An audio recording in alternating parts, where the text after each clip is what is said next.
لیے حلوا کھلا کھلا کے ہم خواتین سے اپنی فوٹو نہیں بنواتے.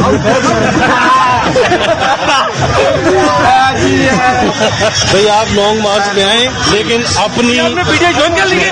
ہاں بھائی اپنی ذمہ داری پر.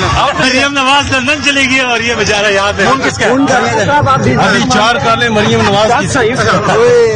اچھا سرکاری کا کوئی فون تو نہیں تھا. ابھی عمران خان صاحب لبرٹی چوک پہنچے, انہوں نے لبرٹی چوک کا سارا وزٹ کیا, لیکن ایک حیران کن یہاں پر ایک معاملہ پیش آ گیا. مولانا فضل الرحمان صاحب لبرٹی چوک میں عمران خان صاحب کے یہ سب انتظامات کو دیکھنے پہنچ گئے. میرے ساتھ ایک پی ٹی آئی کے جنرل سیکرٹری بھی موجود ہیں, جنرل کوثر صاحب موجود ہیں. ان سے بھی بات کرتے ہیں اور مولانا صاحب سے بات کرتے ہیں. السلام علیکم مولانا صاحب. وعلیکم السلام. مولانا صاحب یہ میں کیا دیکھ رہا ہوں, آپ پی ٹی آئی والوں کے ساتھ بیٹھ چکے ہیں. یہ دیکھیں ہم ان کو انسان سمجھتے ہیں, یہ بے شک ہمیں نہیں سمجھتے. ہر جلسے میں ہمیں ڈیزل کہتے ہیں, ہم نے کبھی برا نہیں مانا. میری بات ہے, آپ پی ٹی آئی والوں کے ساتھ بیٹھ چکے ہیں. اگر زرداری صاحب, نواز شریف صاحب, مریم نواز دیکھ لیں تو وہ آپ کے بارے میں کیا سوچیں گے, آپ کو نہیں پتا؟ ان کو پتا ہے کہ ہم سستے میں بک جاتے ہیں.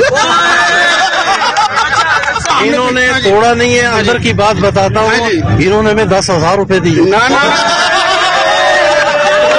مولانا صاحب لانگ مارچ کا پہلا غیر حتمی نتیجہ عوام نے نعرے لگا دیے کہ ہو گئے ہیں کہ مولانا صاحب چل کر خود لبرٹی چوک میں آ گئے ہیں. کیا آپ نے کیا سوچ کر آپ یہاں پر آئے ہیں؟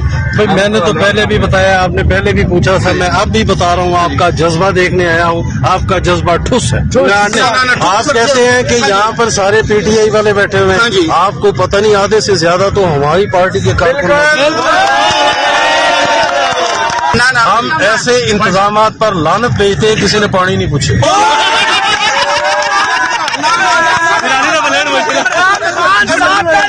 لیکن یہ مت کہیں کہ ہم نے مولانا کو توڑ لیا. مولانا تو خود اندر سے ٹوٹ گیا. ہمیں صدر کر کے ہمارے ساتھ دھوکہ کیا ہے.